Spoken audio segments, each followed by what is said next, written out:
Deus, obrigado, Pai, por esta manhã, por este culto. Eu te agradeço, Deus, pela vida de cada pessoa que está aqui neste lugar. Nós cremos, eu creio que o Senhor nos trouxe aqui, não foi por acaso, Deus, que estamos aqui reunidos, mas o Senhor nos trouxe e cremos que o Senhor tem uma palavra aos nossos corações nesta manhã. A minha oração, Deus, é que o Senhor mais uma vez fale conosco, que o Senhor revele a Tua palavra aos nossos corações, Deus, que o Senhor faça aquilo que só o Senhor pode fazer nas nossas vidas, nos nossos corações, Pai.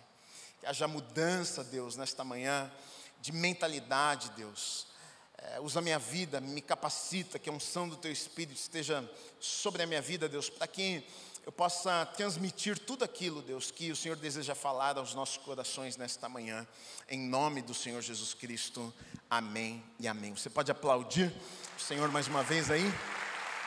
Amém, amém, amém. Hoje eu vou continuar nesta série que eu tenho pregado aos domingos. Hoje é a terceira mensagem e nós estamos conversando um pouquinho sobre maturidade, sobre amadurecermos. Na verdade, a necessidade que todos nós, na verdade, temos de amadurecermos. Todos nós que um dia tivemos um encontro com Deus, aceitamos a Jesus nos nossos corações.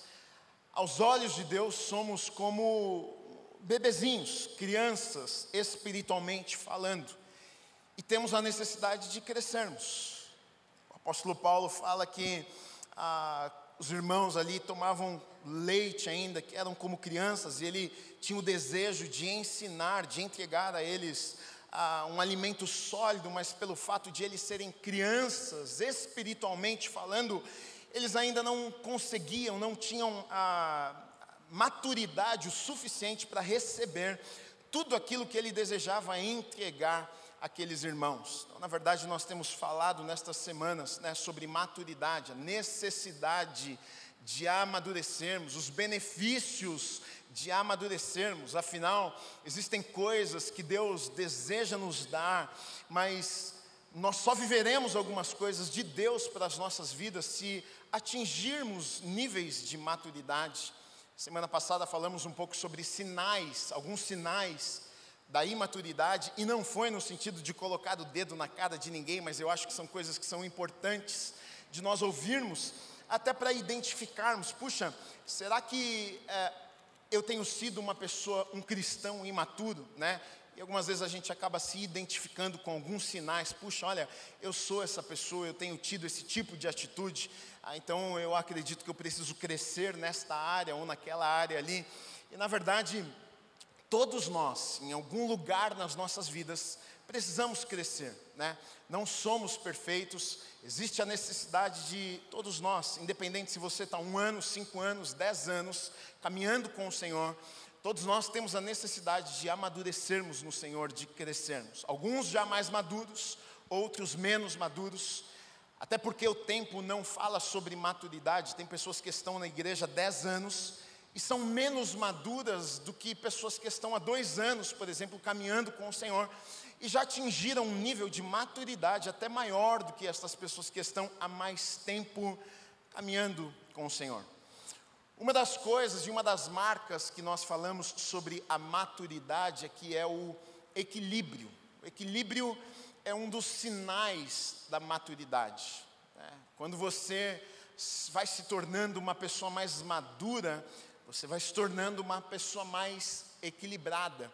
O desequilíbrio revela, na verdade, uma pessoa imatura. O imaturo é desequilibrado, isso em todas as áreas da vida. Mas o maduro, ele é uma pessoa mais equilibrada. E nós podemos até usar o nosso maior exemplo, que é Jesus. Você pode olhar para a vida de Jesus.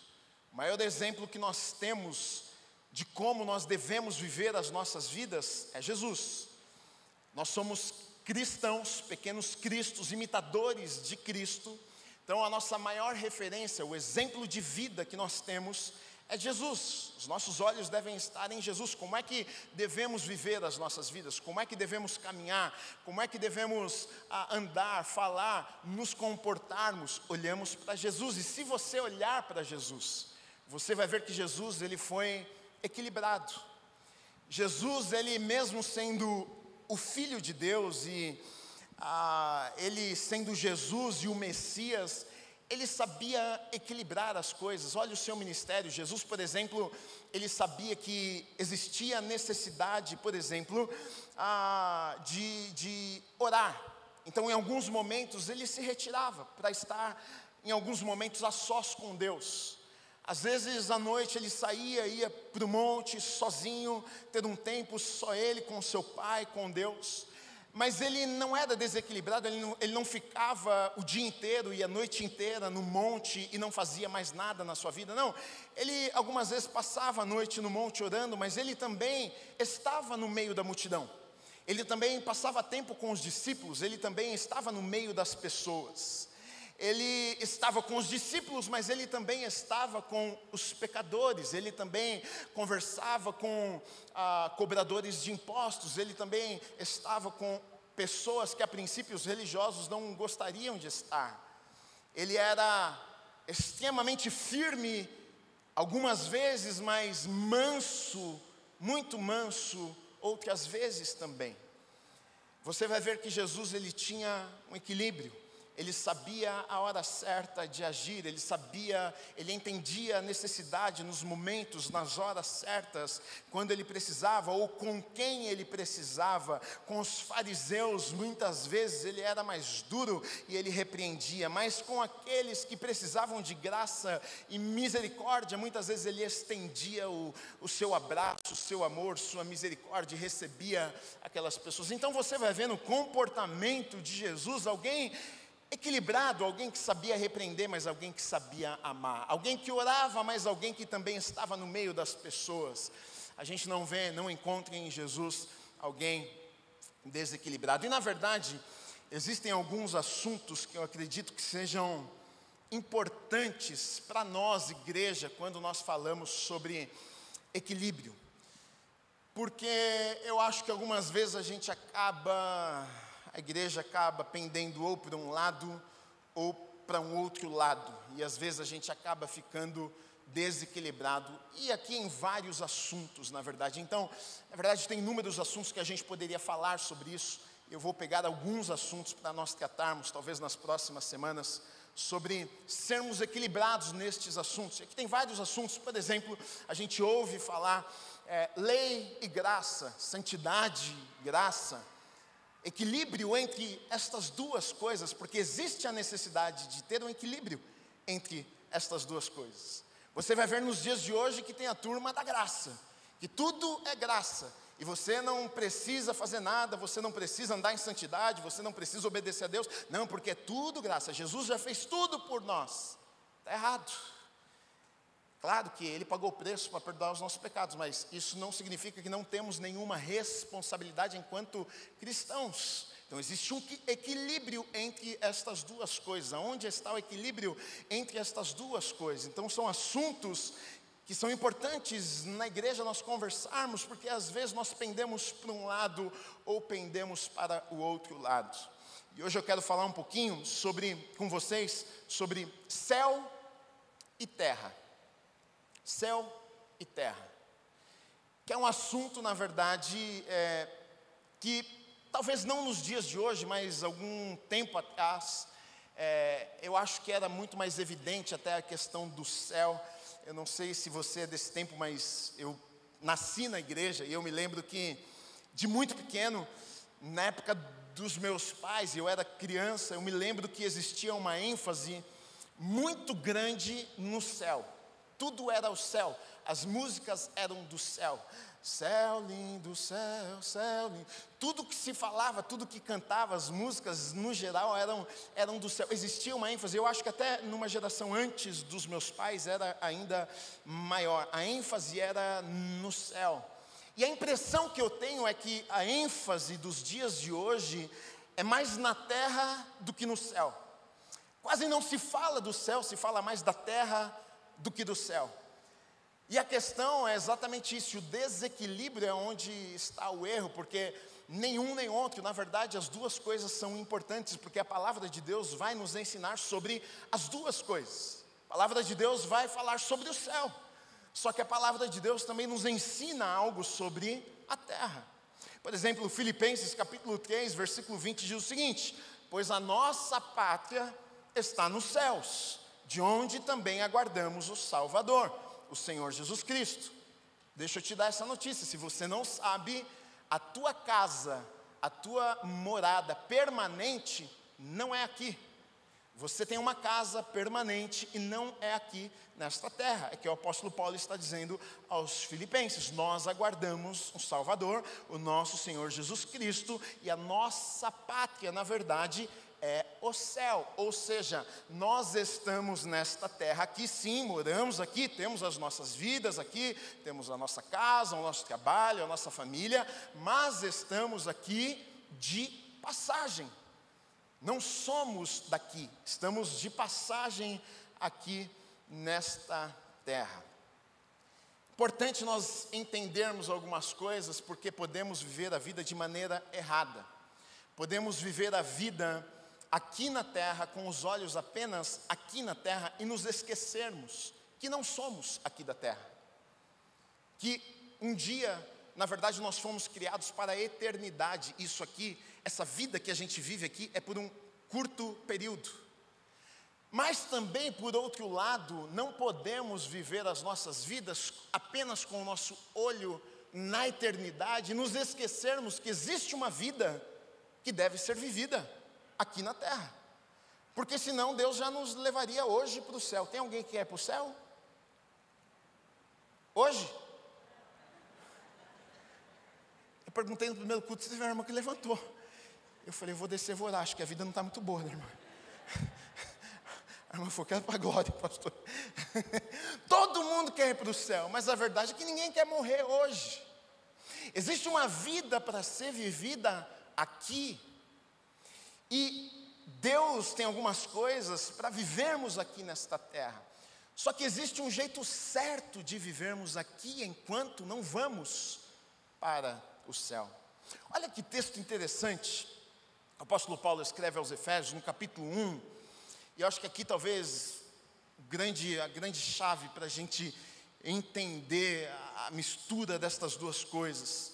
Versículos 9 e 10, olha o que ele diz: ele nos revelou o mistério da sua vontade. Ele está falando que Deus revelou o mistério da sua vontade segundo o seu propósito, que Ele nos apresentou em Cristo. Então Ele está dizendo que Deus revelou a sua vontade, que Ele tinha um propósito, e Ele apresentou esse propósito dEle, a vontade dEle, em Cristo. Em Jesus Ele mostrou o propósito, a vontade que Ele tinha, Ele mostra aonde? Em Cristo, Ele está dizendo.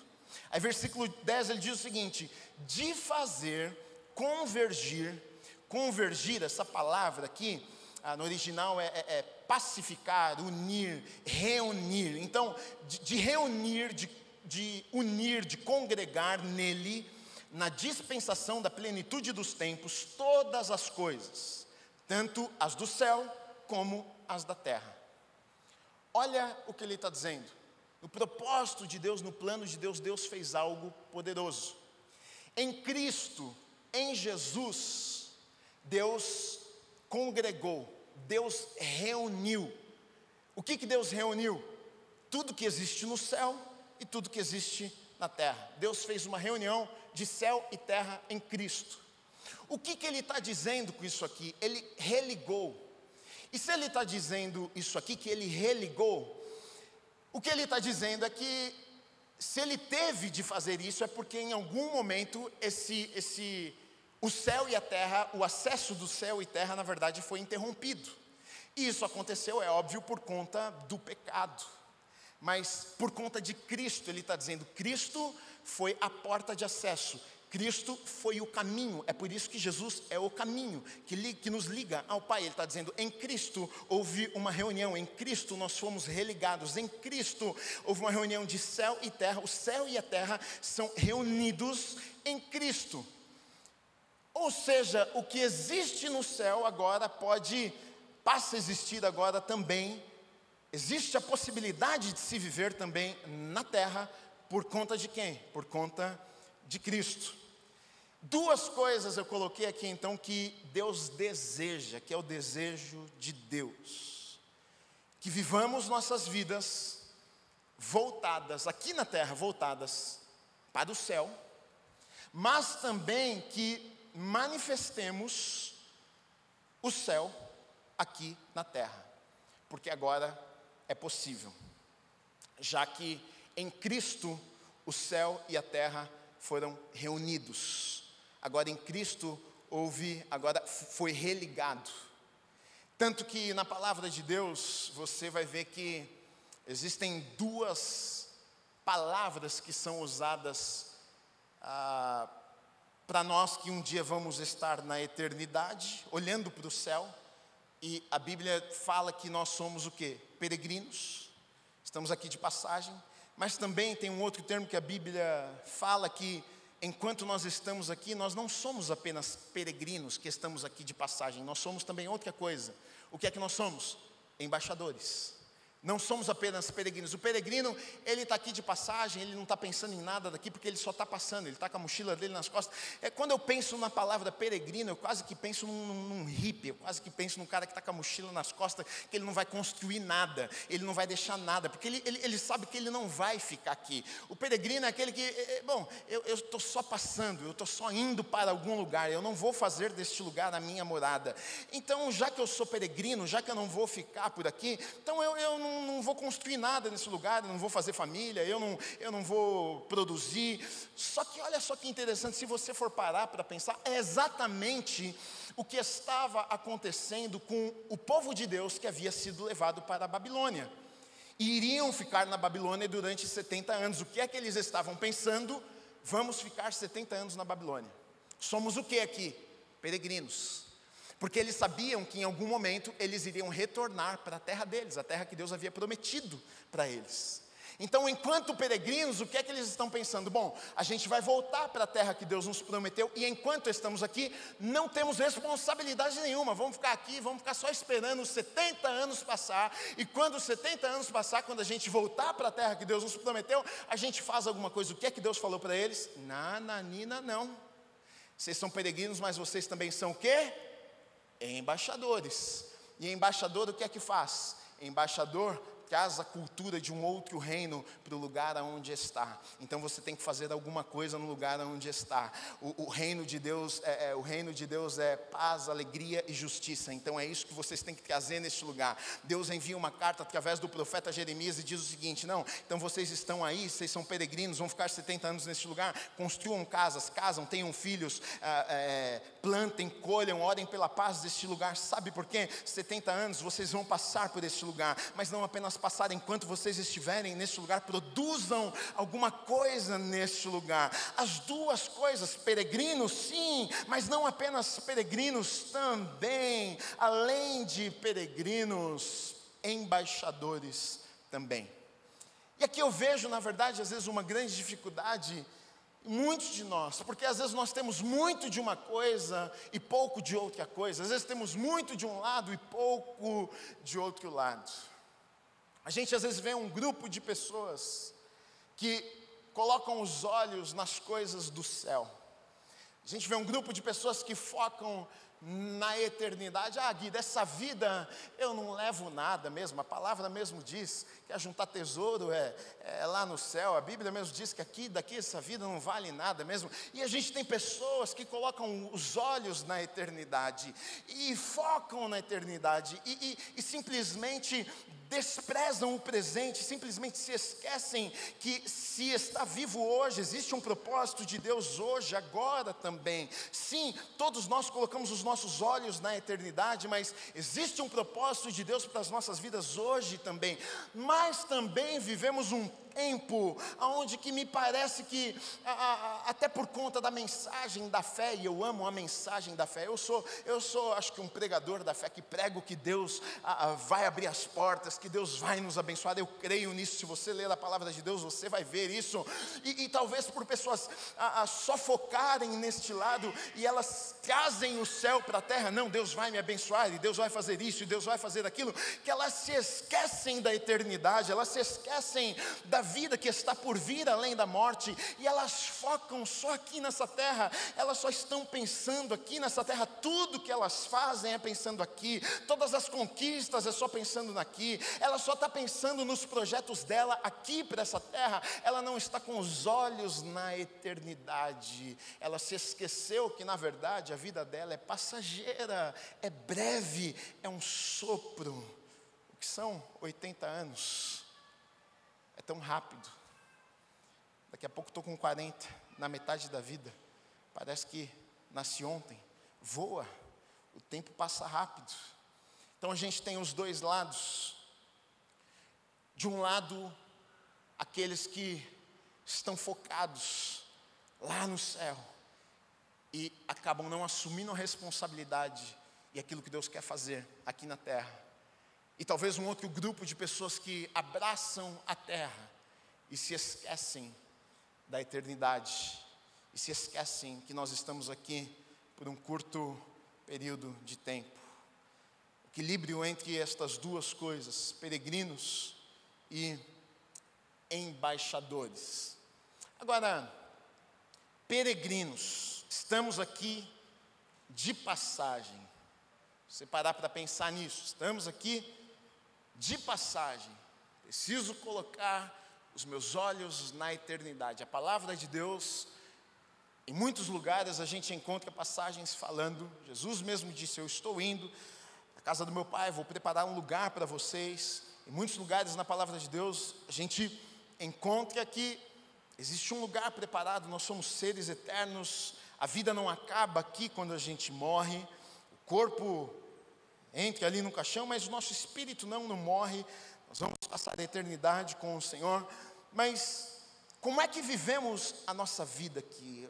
O que fazemos, o dia a dia? Porque a verdade é que nós temos uma vida.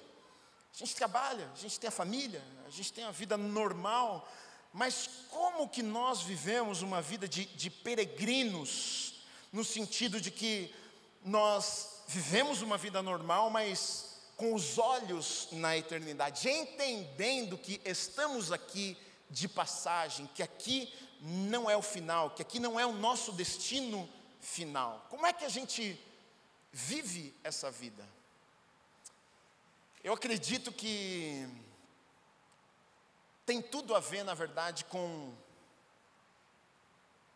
não apenas com o que nós fazemos, mas eu acredito que tem tudo a ver com a intenção por detrás do que nós fazemos.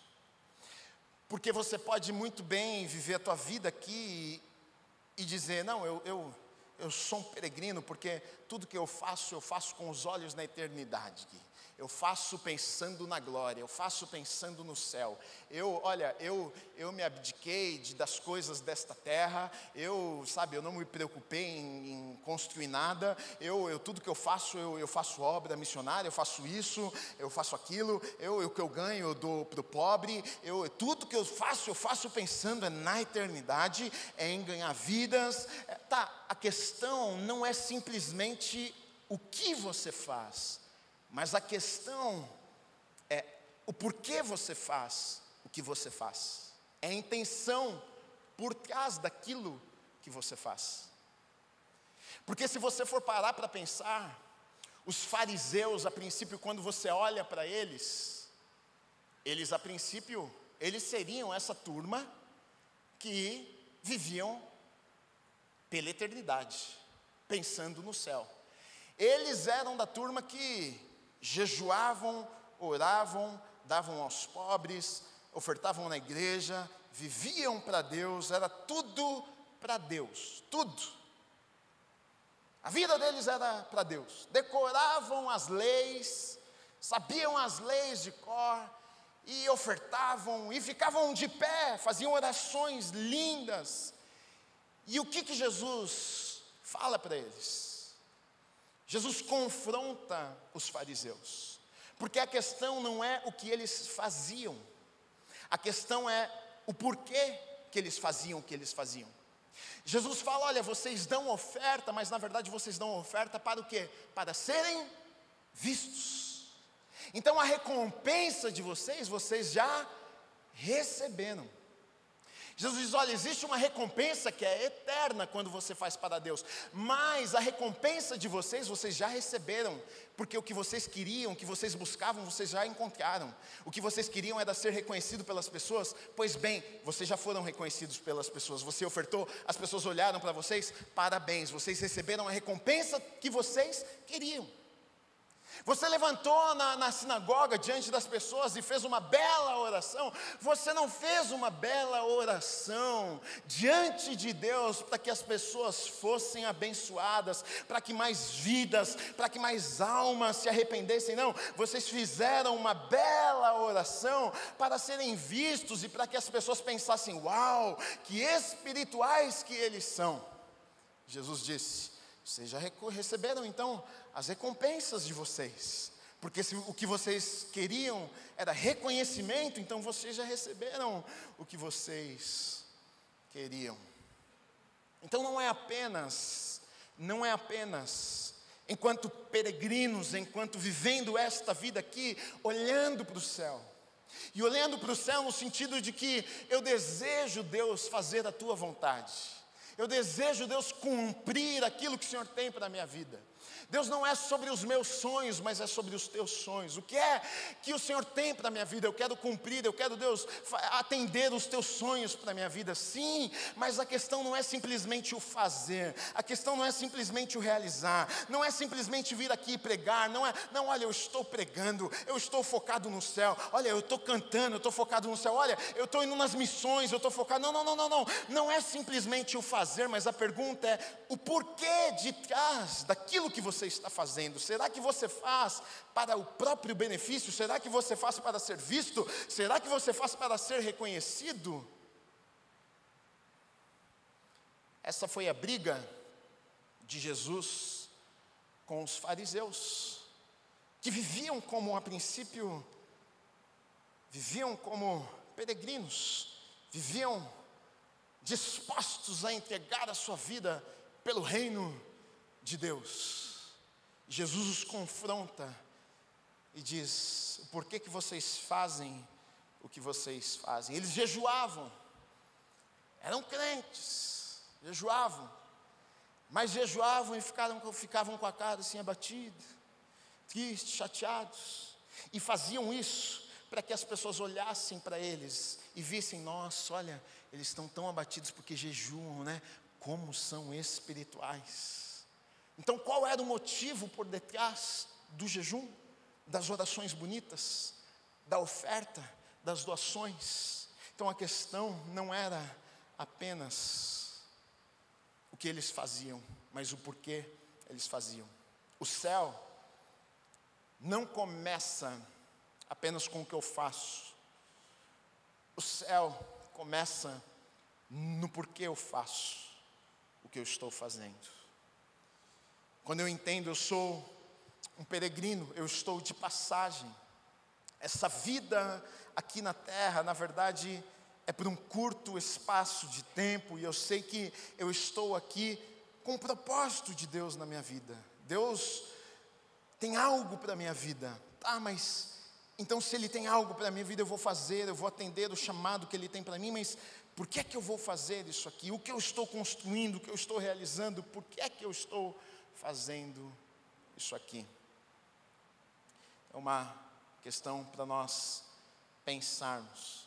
Acho que muitas vezes a gente é tão focado no que nós queremos, no que nós desejamos, se você for parar para pensar, na palavra de Deus você encontra várias pessoas que fizeram grandes coisas e na verdade nem era o sonho delas.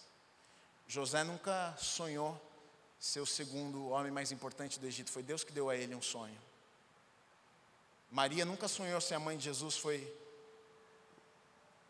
ela recebeu esse presente. Não foi ela que ficou planejando, nossa, como eu queria ser a mãe do Messias. José não estava lá na casa dele pensando, nossa, como eu queria ser alguém importante que vai governar no Egito. Não, Deus deu um sonho a ele. Às vezes a gente fica tanto querendo alguma coisa, enquanto na verdade talvez a questão deveria ser, Deus, eu quero fazer aquilo que o Senhor tem para a minha vida. É uma questão de motivação do por trás daquilo que nós fazemos. Agora, se o meu coração estiver no lugar certo, porque aqui é uma questão de coração, aqui é uma questão de posicionamento de coração, de intenção, do porquê eu faço o que eu faço, porque não é simplesmente as coisas que eu faço, mas o porquê que eu estou fazendo o que eu faço. Os meus olhos estão na eternidade, eu entendo que eu sou um peregrino, estou de passagem, Deus tem planos para a minha vida.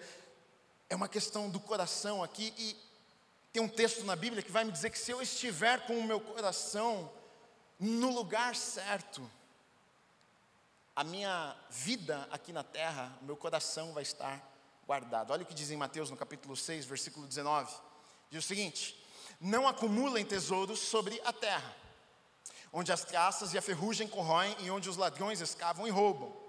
Mas ajuntem tesouros no céu, onde as traças e ferrugem não corroem e onde os ladrões não escavam nem roubam. Porque onde estiver o seu tesouro, aí estará também o seu coração. Aonde está o tesouro, é onde vai estar o quê? Coração. Então, se o tesouro está no céu, o coração está onde? Se o tesouro está na terra, o meu coração está onde? Na terra.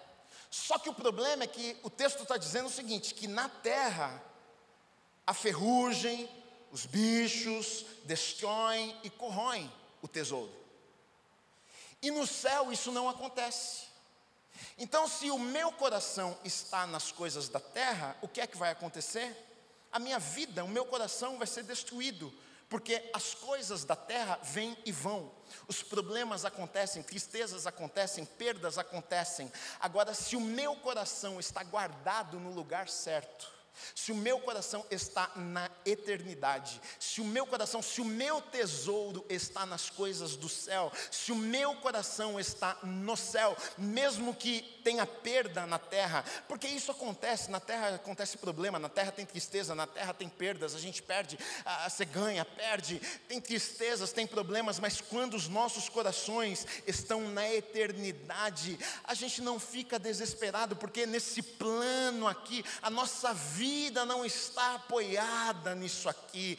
É por isso que as pessoas ficam desesperadas quando alguma coisa negativa acontece na vida delas, porque a vida delas é isso aqui, a vida delas é o bem que elas têm, a vida delas é a conta no banco, a vida delas é o trabalho delas. Para nós que andamos com Deus, não, o nosso tesouro está na eternidade, os nossos corações estão guardados na eternidade. A traça não pode corroer, a ferrugem não pode correr, mesmo que haja alguma perda aqui na terra, os nossos corações estão guardados na eternidade. Essa é a diferença. É por isso que o cristão fica firme. Por isso que para as pessoas do mundo é loucura. Mas perdeu, mas a crise, mas isso, e está firme sim, porque na verdade nós entendemos, essa vida aqui passa rápido, na verdade nós entendemos que a nossa vida é eterna, nós entendemos que na verdade tudo isso aqui daqui a pouco passa, nós entendemos que Deus está no controle e vai cuidar de todas as coisas, daqui a pouco vai ficar tudo bem. É diferente, os nossos corações estão guardados em Deus. Moisés, ele chama atenção lá em Hebreus, ele tem uma passagem interessante, no capítulo 11, versículos 24 a 26, que diz o seguinte: pela fé, Moisés, sendo homem feito, ele recusou ser chamado filho da filha de Faraó, preferindo ser maltratado junto com o povo de Deus, a usufruir prazeres transitórios do pecado. Ele entendeu que ser desprezado por causa de Cristo era uma riqueza maior do que os tesouros do Egito, porque contemplava a recompensa.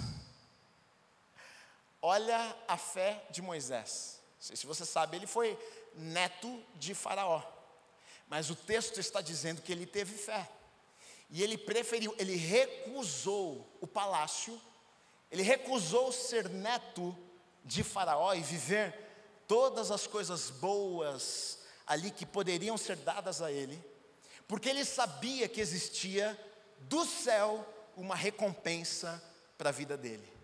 É assim que nós vivemos as nossas vidas. Tem até momentos que na vida do cristão você perde alguma coisa terrena, porque você sabe que existe uma recompensa eterna. Você perde um negócio terreno, porque você sabe que a tua recompensa é eterna. Você perde um negócio ali, um acordo, porque você sabe que você perde aqui, mas a tua recompensa, ela é eterna. Foi o que Moisés fez aqui. Os nossos olhos não estão apenas nesta terra.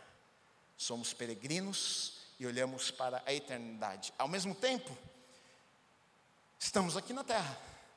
A gente não pode viver aqui só olhando para o céu. Ah, céu lindo, céu lindo, céu.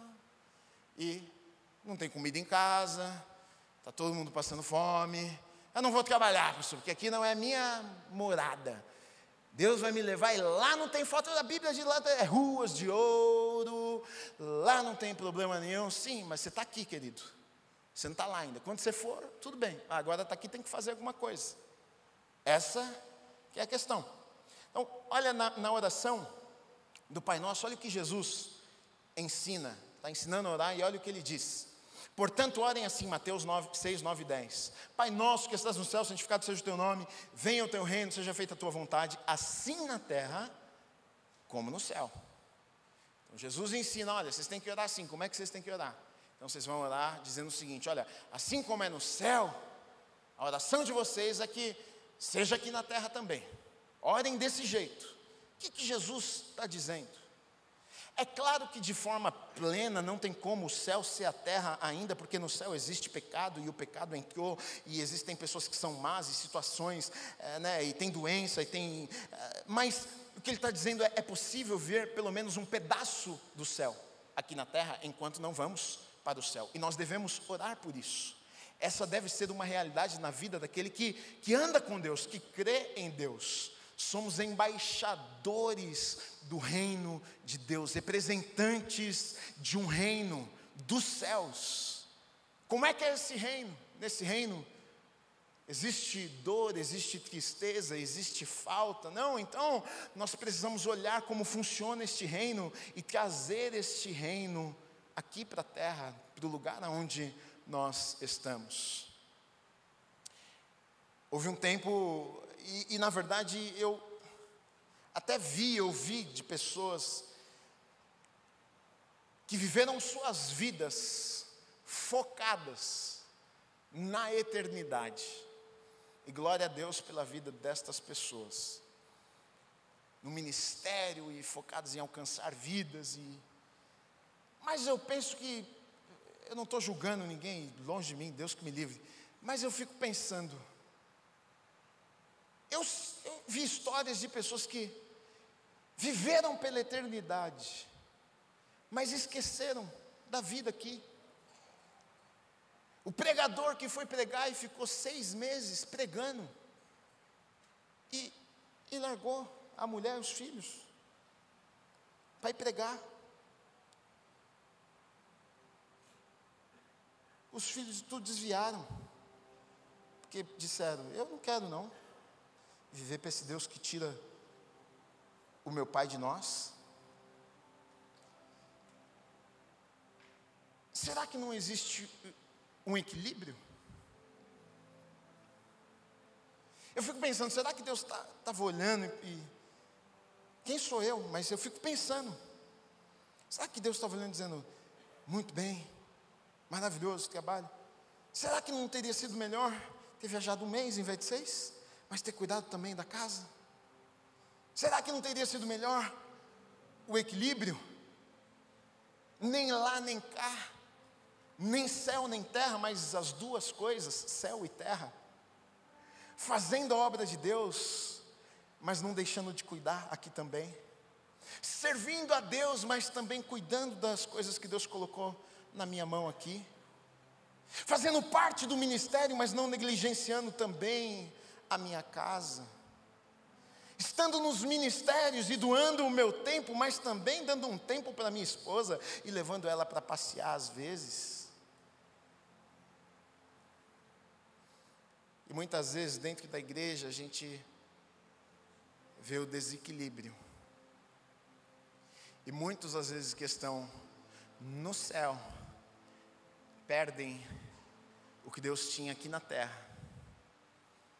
Ah, mas eu estou fazendo para Deus, eu estou fazendo pelo reino de Deus. E perdeu.